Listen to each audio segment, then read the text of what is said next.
I'm Ekobojimia Ruth. I'm a health journalist coming from Cameroon, Central Africa. I have a nephew who is suffering from autism. That's how I became interested in the in the illness. So it was when he was 2.5 years that we started noticing some abnormalities. So from there, I took interest in knowing more about autism, and I've done some programs like TV programs. I've done documentaries on autism. And when my sister said they were coming here for the second time, because in Africa it's still there is a myth concerning autism. In Africa, they believe it's something mystical. It's not an illness like any other illness. So I took interest in coming here to discover, to know more, so that when I go back home, I'll try to raise awareness or pass some information telling them no, it is not something mystical. It is something which can be treated because it's so much linked to witchcraft in Africa. But from the experience, I've been following my nephew closely and I've seen changes. So why not come here, meet the doctors, talk to them, get some information so that when I go back home, I'll, in my own little way as a journalist, tell the population or the communities that it can be treated. Thank you Thank for you. coming here. After the therapy, um, I don't know if it should be a proposal. Why not organize meetings with parents? Because most of the parents may like, okay, we'll come for the therapy. When we go back home, we'll take educators to educate the child. While there is, I think, an important aspect with the environment in the house, like follow up. I think it will be necessary that you people should have time before, I mean, when the parents come, when they are going, you have a meeting with them, you tell them, okay, we have done our job. The educators, when you go back, the educators that you take, they'll do their job. But there is another important aspect, which is the environment.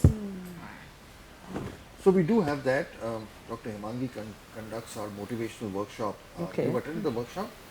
It happens on a Thursday. It's on a Thursday, so Okay. it's going to happen tomorrow. Okay. So we actually have this workshop, which is not just for parents. This is a very stimulating workshop, which does exactly what you say. It actually does what you say. You've attended that workshop, right, Radha?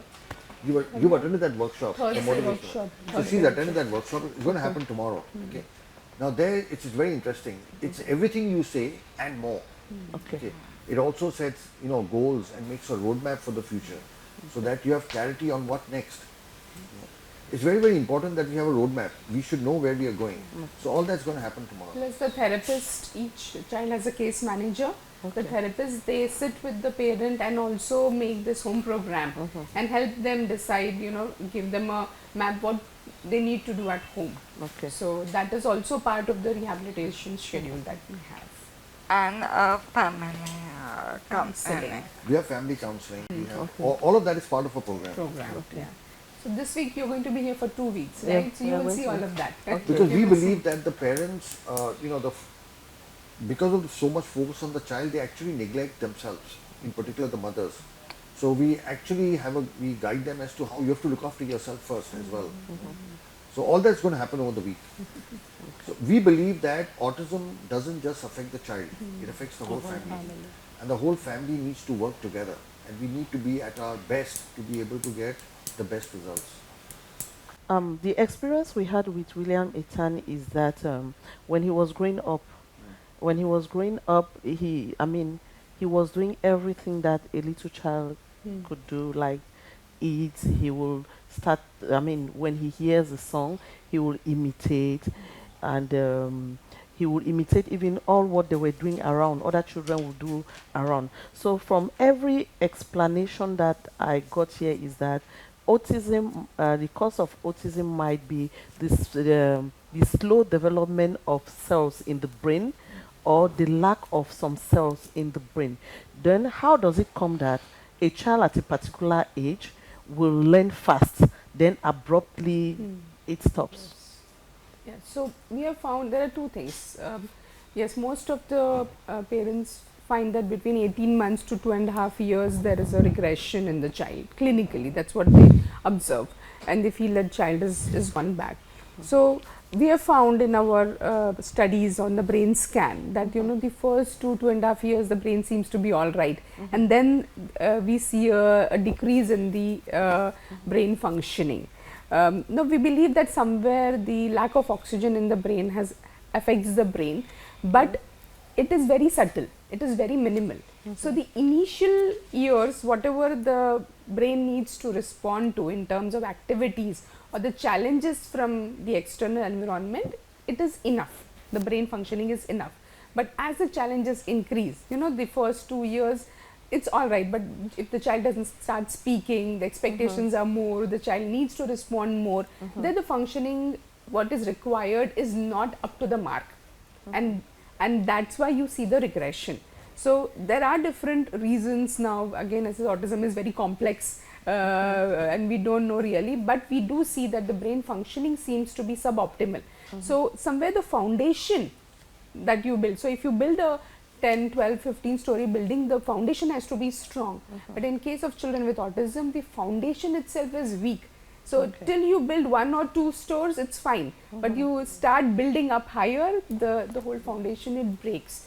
So the initially also, if you see, he appears to be fine, but then as Dr. Mandal also said that there is some other issues which you may not have picked up. You think, go and think back, constipation issue, child not sleeping well, crying incessantly, responding but not like completely like other children. There would be some issues which you may not have picked up, but they start becoming visible only after 18 months or 2 years, where you expect the child to interact with other people, speak with other people. Plus now what is happening in COVID and others, the screen time, the lack of socialization, that is also affecting the brain development, because the networking happens in the first 3 to 5 years, and that is not, the child is not getting the inputs. The only inputs he is getting is from the screen. So his brain development and networking is also getting affected. So the basis of a weak brain along with that environmental insult is what we believe is causing the regression and the non-development in children with autism. Okay. You want to add Yeah, anything? and our PET scan study. So we have a huge data from our PET scan that we know. So we analyze according to age what is happening to the brain metabolism. So we compare it to neurotypical data which is already published.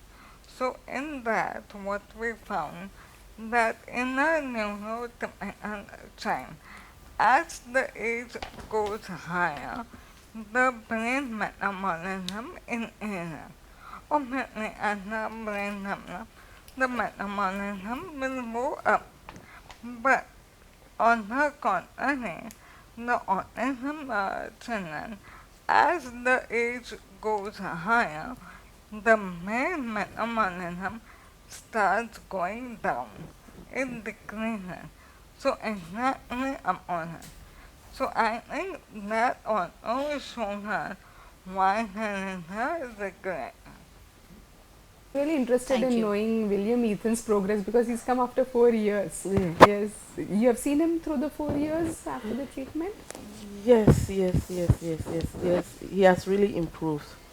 He has really improved. He was picky. He could not eat any other food. If the food was not white, he will not eat. And he can now play with other children. He can now speak a little bit. He has words. If you send him, he will go, okay, go and give me a bag. Go. First, he was even unable, when you call him, he was unable to identify himself.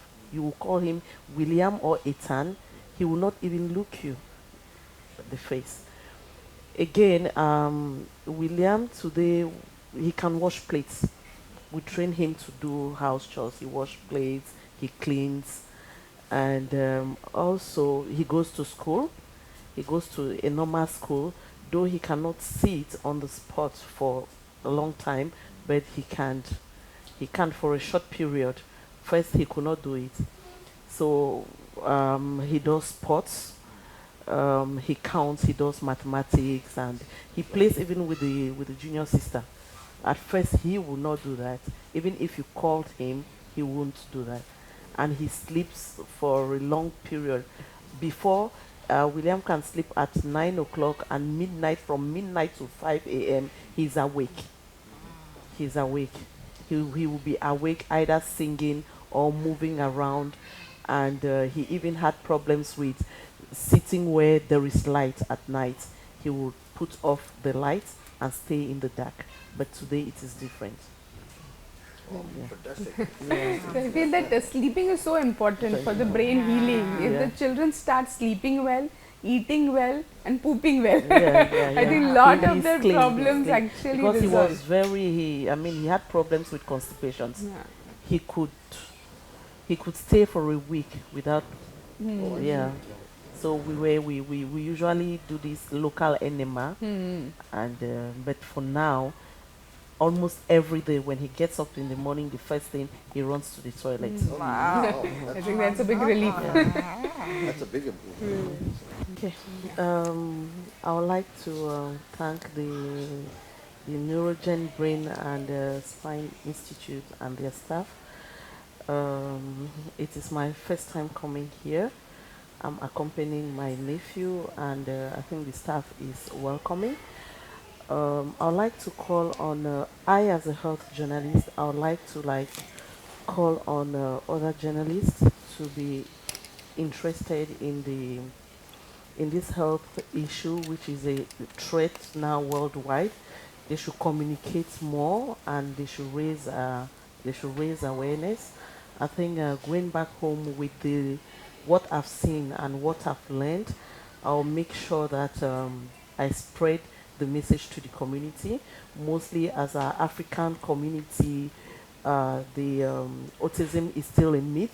It is related to mystical practices, but I would like, when I'll go back, I will the experience or the knowledge that I've acquired, I'll use it to encourage other parents not to hide their children at home, but they should find the means to get them treated in the center. And I'll also maybe try to see how we could maybe come to you to see how you could come to Cameroon and organize like seminars, like talks.